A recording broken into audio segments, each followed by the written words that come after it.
Dhe rikthehemi edhe një në studio të ndëruar shikues për të folur në minutat në vazhdim për një temë që është sigurisht që diskutohet, debatohet në studiot televizive në shumë vitet e fundit, në disa vitet e fundit pothuajse që pas përfundimit të luftës. Është fjala për finalen e dialogut Kosovë-Serbi dhe pothuajse që tashmë kemi arritur deri te kjo që po quhet pra finale dhe eventualisht do të arrihet një marrëveshje mes të dy vendeve. Sigurisht janë problematika ende në rrugë që e pengojnë realizimin e asaj marrëveshjes përfundimtare. Jam këtu me profesorin e shkencave politike, profesorin në Departamentin e Shkencave Politike, Agim Zogaj, dhe ne kemi ftuar si njohës i marrëdhënieve shqiptaro-serbe për të diskutuar mbi këtë dialog, por edhe mbi deklaratat që po dalin, edhe andej edhe këndej në Serbi dhe në Kosovë. Mëngjesit, profesor, mirë se erdhët. Përshëndetje. Atëherë, po flasim për këtë temë, po e them që e kemi diskutuar sigurisht edhe herave të tjera, po tash më duket se po shkojmë drejt fundit të një dialogu, drejt fundit të një marrëveshje mes të dy vendeve. A jemi sa afër fundit jemi në fakt? Megjithatë, pikpamja ime është se ne jemi në një proces të bisedimeve, të negociatave me shtetin e Serbisë dhe mendoj se çështja e një marrëveshjes finale apo dikush që po i thot edhe nga sidomos pala serbe historike është akoma larg sipas pikpamjes mia, për arsye se në këtë rrugtim dhe në këtë proces të bisedime negociatave me Serbinë, pra për normalizimin e marrëdhënieve ndërshtetërore, theksojmë, negociatat, fundamentin e kanë normalizimi i marrëdhënieve ndërshtetërore midis Kosovës dhe Serbisë, por midis dy shteteve të njohura ndërkombëtarisht. Por nga ana e tyre reciprokisht do thotë ende të panjohura. Në fakt, Serbia është ajo e cila vazhdon me sforcu retoriken e saj kundër Kosovës dhe në njëjtën kohë kërkon që të gjendet një marrëveshje, pra siç i thot Vučići ndajherë edhe historike. Prandaj mendoj se është proces, sepse në të njëjtën kohë Serbia po vazhdon që ta ngrisë platformën politike kundër Kosovës, në radhë parë me përpjekjet për të ndërhyrë në zhvillimet e brendshme brenda sistemit juridik kushtetues, sepse edhe të çështja e asociacionit i cili del nga pakoja e Tisarit, Serbia ka pretendimet akoma më të avancuara, më të theksuara, pra për të pasur ingerenca ekzekutive, çështje për cilën natyrisht Kosova nuk mund ta pranojë në asnjë variant. Prandaj unë them se kjo etapë, ky kapitull i tashëm i bisedimeve negociatave me Serbinë është pjesë e procesit. Është kapitulli më i vështirë në fakt i gjitha bisedimeve? Duke rritur edhe në për çka kemi kaluar, por duke parë se janë disa probleme që tashmë sigurisht janë ato kryesore që pengojnë një marrëveshje. Kosova me plot të drejtë e thekson që përmbyllja para këtij kapitulli të negociatave me shtetin e Serbisë mund të jetë e suksesshme vetëm me njohjen reciproke pra ndërshtetërore në nivelin ndërkombëtar midis Kosovës dhe Serbisë. Asnjë tjetër zgjidhje do thotë nuk mund të quhet përmbyllje e kapitullit pra të negociatave apo të krijimit të një perspektivës më paqësore midis Kosovës dhe Serbisë, sepse ne jemi koshient se në deklaratat të cilat i jep edhe vetë Vučići, edhe Kisha Ortodokse serbe sidomos, por edhe pjesa nacionaliste e opozitës serbe, edhe ministri i mbrojtjes vetë Volini, në to ka internacione pra të paraqitjeve të cilat janë edhe pretendime territoriale ndaj Republikës Kosovës. Ata e kanë edhe me kushtetutë këtë?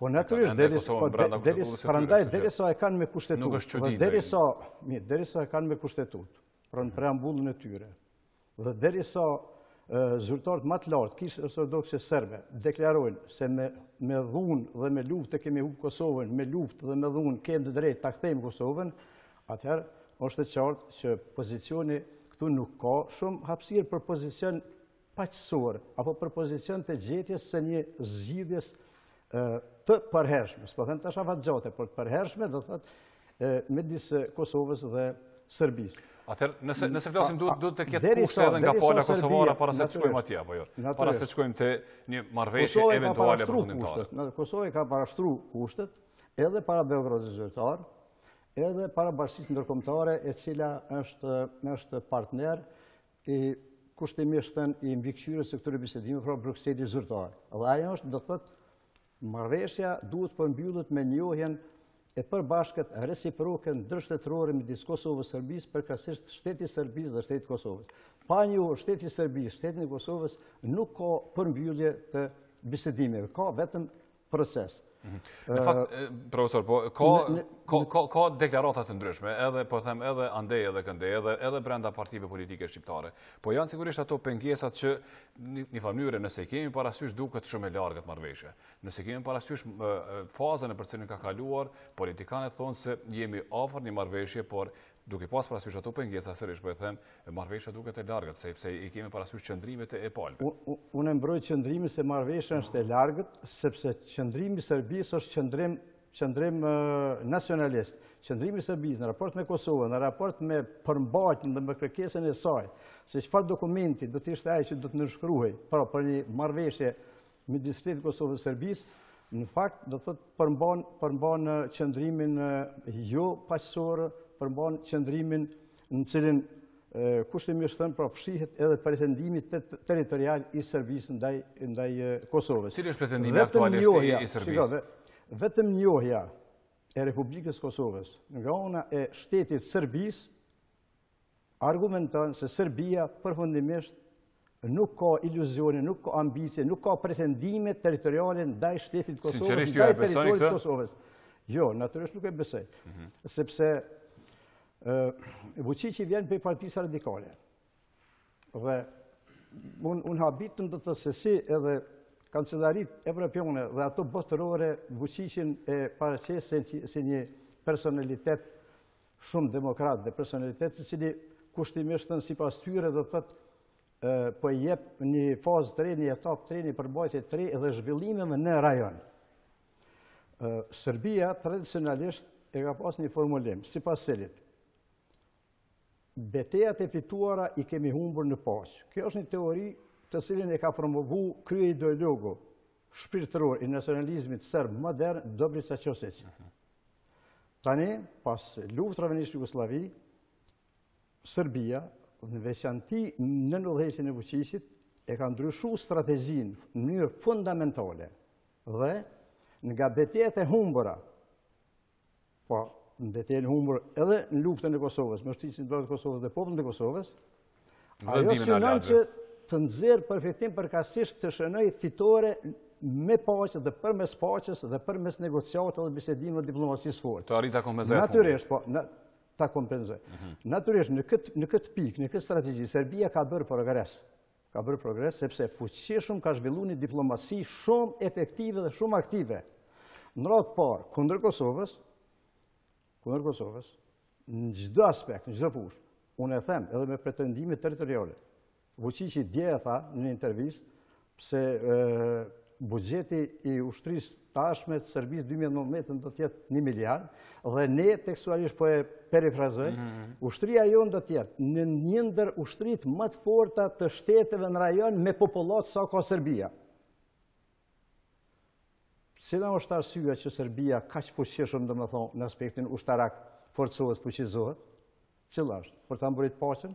Kosova nuk ka bërë agresion dhe nuk ka pretendime territoriale ndaj Serbisë. Kush do të jetë ke parasysh negociatat që anketa më e re e Serbisë, në një anketë, në një hulumtim më të realizuar, 2 ditë më parë, pikërisht 2 ditë më parë. 63% të të anketuarve mendojnë se situatën në Kosovë duhet ngel pezull, duhet ngel si konflikt i ngrirë. Dhe kjo është pikërisht edhe teoria e krerëve nacionalist, pra anti-Kosovë, anti-shqiptar të kishës ortodokse sërbë cilët kanë thënë, me asnjë kusht të mos arrihet çfarëdo marrëveshje, lëre më njohje e Kosovës, sepse do të presim zhvillimin dhe gjeopolitika të reja në historinë dekadët të cilat vijnë.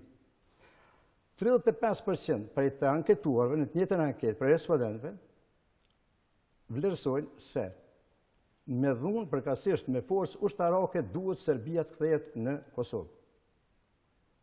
25% e këtyre të anketuarve, kjo është do të thotë anketa më e re, hulumtimi më i ri i opinionit publik në Serbi, ja shifrën lidhur me çështën e Kosovës.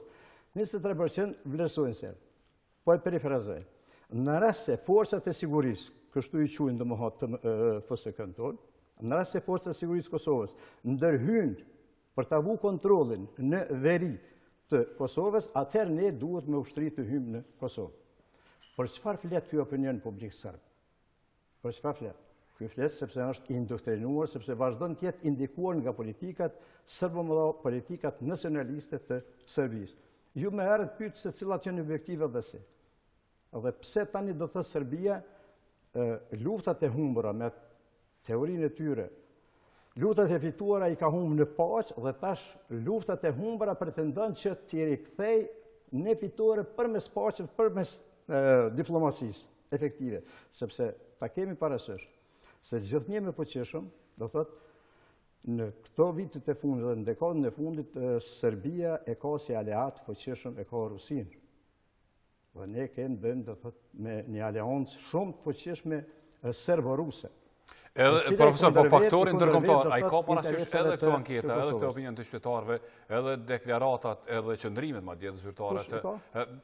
Faktorin ndërkombëtar, në fakt edhe shtetet e fuqishme të BE-s. E kemi Gjermaninë që është, si më thonë, i qëndron stoik atij qëndrimi, edhe kancelaria Merkel, diplomacia gjermane, por edhe Shtetet e Bashkuara. Po e them duke pas parasysh këtë qëndrim, cili do të jetë tash reagimi i faktorit ndërkombëtar në këtë fazë të dialogut? Unë mendoj se çfarë do reagimi i Bashkimit Evropian, nëse nuk do të jetë ultimativ, unë e shprehi, ultimativ, ndaj këtij vokabularit nacionalist, serbo-mall, politike zyrtare serbe, sepse ata drejt për drejt e hapur i shprehin pretendimet e tyre. Po ata, për shkakun shpesh kemi dëgjuar të thonë se janë për konsum të brendshëm këto deklarata dhe nuk kanë ndonjë peshë politike. Po ato krijojnë opinion publik i nderuar. Ato krijojnë opinion publik dhe nuk është kjo lojë e sjelljes të fëmijëve, domethënë kur ti del si zyrtare lart dhe thuash se do të kthehemi përsëri me ushtrime me forcë tjera. Unë mendoj se Bashkimi Evropian madje është vonuar në aspektin diplomatik natyrisht që Serbisë ti paraqes ultimatume caktuara, kushte të caktuara edhe në përdorimin e strategjive dhe politikave të saj të jashtme në raport me çështjen e Kosovës. Po cili është qëndrimi i Serbisë edhe ambicia e tyre, si më thonë, kontrolli mbi një pjesë territorit të Kosovës, mbi veriun e vendit dhe manastiret, kishat që janë në Bashkimi Evropian, politikat evropiane janë vonuar që Serbinë ta disiplinojnë kushtimisht, ta disiplinojnë në aspektin diplomatik, por mas përfundimit të luftave në ish Jugosllavi. Prandaj Serbia sillet në një kuptim kushtimisht thënë pak edhe e lazdruar dhe e përgdhelur dhe i privilegjuar, sepse sa herë që Bashkimi Evropian ndoshta ja tërheq vërejtën për pozicionet caktuara diplomacisë edhe për politikat në rajon dhe në veçmas jo vetëm të Srpska Republika, por në veçmas të çështja e Kosovës, këta e kërcënojnë Bashkimin Evropian edhe hapur e kërcënojnë me aleancat dhe forcimin e aleancës dhe thellimin e bashkëpunimit me Rusinë. Pra i bën thirrje Putinit edhe Rusisë. Prandaj çështjet duhet shtru në mënyrë shumë konkrete, pra dhe duhet pas veprimin nga ana e Bashkimit Evropian. Të qarta. Synimi i Serbisë është ndarja apo jo? Ndarja përfundimtare e Kosovës. Serbia në politikat nacionale, kthehemi te politikat nacionale, politikën e saj nacionale e ka shënu një arritje kolosale historike që ka pas pretendim. Pra krijimin e Republikës Serbe në shtetin e Bosnjës. Ndonë se tërë bota, edhe ideatorët e konferencës Daytonit e kanë ditë dhe të gjithë e dinë se ajo Republikë është vendosur mbi themelet e krimit. Thelbësirë, dhe më thonë. Objektivi i Serbisë është që në çfarëdo mënyre, pra, politike, qoftë edhe me negociata, qoftë me një platformë, qoftë me një trakt paqe e tjera për në Kosovën, që ta arrisë kontrollin e saj në veri të Kosovës. Ta arrisë kontrollin i bie që... Kontrollin, dhe më thonë, pranin, unë e them, kontrollin dhe pranin në radhë farë, them, ekskluzivisht në veri të Kosovës. Kjo është thelbi i objektivit. Prandaj dhe pretendimit e Serbisë që asociacioni të ketë ingerenca ekzekutive është pretendim hegemonist, pretendim i cili shpihet, do thotë, në futjen e Serbisë mbrana veriut, pra si pjesë e territorit të Republikës së Kosovës. Po du të kalojmë më shpejt në disa çështje, profesor, edhe për shkak të kohës së kufizuar që kemi, po e kemi dëgjuar ndonjëherë deklarata që janë komentuar dhe këndesi deklarata qëndrime më të zbutura të politikanëve të Serbisë, të kryeministrit, të presidentit serb, edhe të njerëzve që udhëheqin me politikën atje. Por ndërkohë e kemi edhe opinionin, ju po thoni në bazë të kësaj ankete del që edhe opinioni në Serbi nuk është i gatshëm ta pranojë një marrëveshje ndryshe për Kosovën apo jo. Një heqje do, si me thonë, prej Kosovës. Unë jam duke referu, do thot, anketave dhe rezultateve të hulumtimeve më të reja që janë zhvilluar a janë për ta matur opinionin sërb, këto deklarime që bëhen nga politikanët, nga njerëzit zyrtarët politike serbe? Shiko, Serbia e ka të qartë, pra, edhe kryetari i Serbisë, edhe kryeministja serbe, se Kosova është duke bërë progres si shtet i pavarur. Dhe këtë progres nuk mund të ndalë askush, pra asë shteti i Serbisë. Por, megjithatë, unë mendoj se në platformën nacionale dhe platformën nacionaliste pra të Serbisë, ata vazhdojnë, pretendojnë që të ngelin pra fuqishëm prezent në veçanti në veri të Kosovës, sepse kjo është pjesë e politikës serbe, politikës nacionale serbe, e unifikuar edhe me programet e kishës ortodokse serbe. Profesor, do të flasim një ditë tjetër, me që nuk kemi kohë më tepër, edhe për atë se është një debat i mbrëmshëm, dhe ju sigurisht e keni përcjellur me shumë vëmendje se kush duhet t'i prij dialogut, ashtu edhe e kemi këtë, po them, debatin e brendshëm mes partive politike dhe ka pasur edhe qëndrime për këtë. Po është një temë që na merr kohë më shumë, prandaj nuk po ju pyes fare. Faleminderit shumë, një herë tjetër do të flasim për këtë temë.